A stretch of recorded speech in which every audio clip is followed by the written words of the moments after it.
BlackRock, Palantir, Meta, Trump, Musk, Netanyahu, Israel, US, London. What if I told you that this will all burn to dust soon? And right now, allow me to describe to you three things. Firstly, how these players came into power to begin with. Not a boring history lesson, I promise. It'll be as brief as possible for your Zoomer brain. Just bear with me. Secondly, what is currently happening in the most power-concentrated areas in the world. And thirdly, how their collapse would look like and how it would impact you depending on where you're from. You can look at it as imagined reverse history, if you will. So, let's begin with the first part. How did they come into power?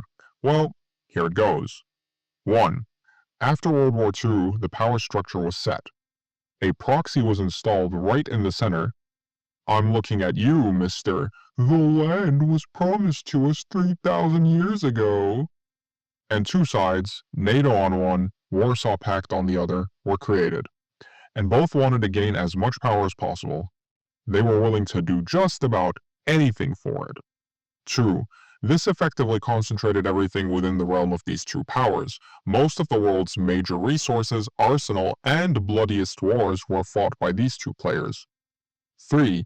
This allowed them to acquire resources and then invest them into the development of their own nations. 4.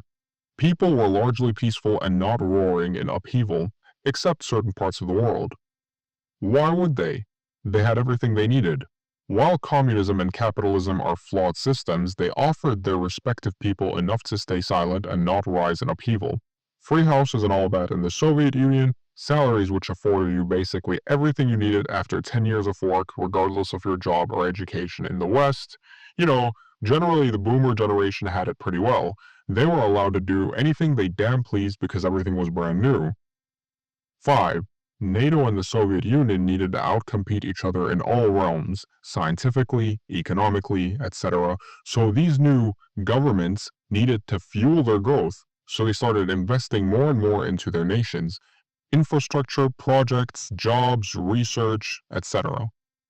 6. So many industries boomed as a result, leading to modern life as we know it. Factories, mass production, electronics, appliances, you name it, they made it. More money flows in, fuels the system, cycle repeats. All great, right? Wrong, because few things are different today. After the 90s and beginning around the 2000s, we've started to notice a few patterns. 1. A lot of lives in these countries became work-centric. Men and women both work, which means 2. There are currently less families because they don't have as much time to invest in starting one. 3. No children are being made as a result. 4. As a result of everything becoming highly commercialized and industrialized, everyone lost their values. 5. Whole industries were created out of the value vacuum, such as corn, Netflix, etc. 6. People now just buy distractions. If you think about it, we are extremely comfortable zombies that go to work and come back. 7. A mix of billionaire greed, interest rates, and banks printing money makes your currency lose value.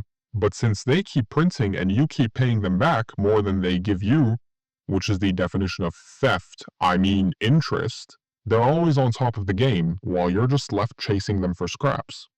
8. Your Western government wants to cement its power, so it decides to spend more on military and aid to its greatest ally in the Middle East. Because, these people really need it over there. They're starving, they're having a hard time, they really, really need your tax dollars.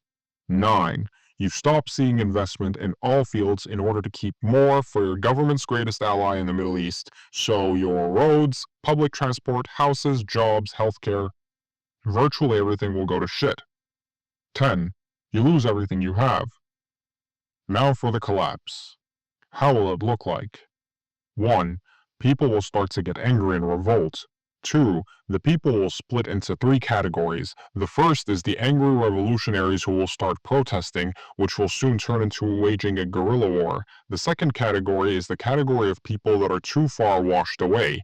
Druggies, corn addicts, generally completely helpless people that burden the system more than they benefited. The third category is the brainwashed wokies that will rally for the government. The government will find a way to leverage them somehow. 3. Financial and demographic constraints. Governments and militaries will be spread too thin between spending money on proxy wars abroad and containing the chaos internally. Coupled with the fact that there would be an extreme population shortage, not many young people would be able to stave off the fighting. 4. The power would be split between a few factions who would fight each other as you'd expect in a civil war. 5. The fighting/warfare would surely bleed into trade by proxy, because transporting will become a lot more expensive, so products would become more expensive due to supply chain shortages, plus increased prices to offset increased costs of transporting the goods. And nobody would buy any of it because it would be poorly manufactured and not even worth it. 6. Billionaires' empires topple, and they no longer have anything to hide behind, so they are captured by the rebels and taken on a trip to Belize. I'll let you figure that one out. 7. There's no functioning economy. All the world powers are now failed states. As for Russia and China, we can only guess that more or less the same thing will happen.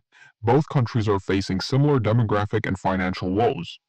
A lot of their younger populations are either apathetic, which is demonstrated in the buy LAN or lie flat movement, or dying in war. So, global powers are defunct. No more industry, no more globalism. Everyone is dealing with their own internal woes. What will happen after that? Who will seize power? Well, I can merely speculate, but one thing I'm certain of is that as soon as Israel stops being breastfed, it'll cease to exist. Once Palestine is free, the Levant will either thrive and become globally relevant like Singapore, or it would need to fight a few more wars before someone unites them.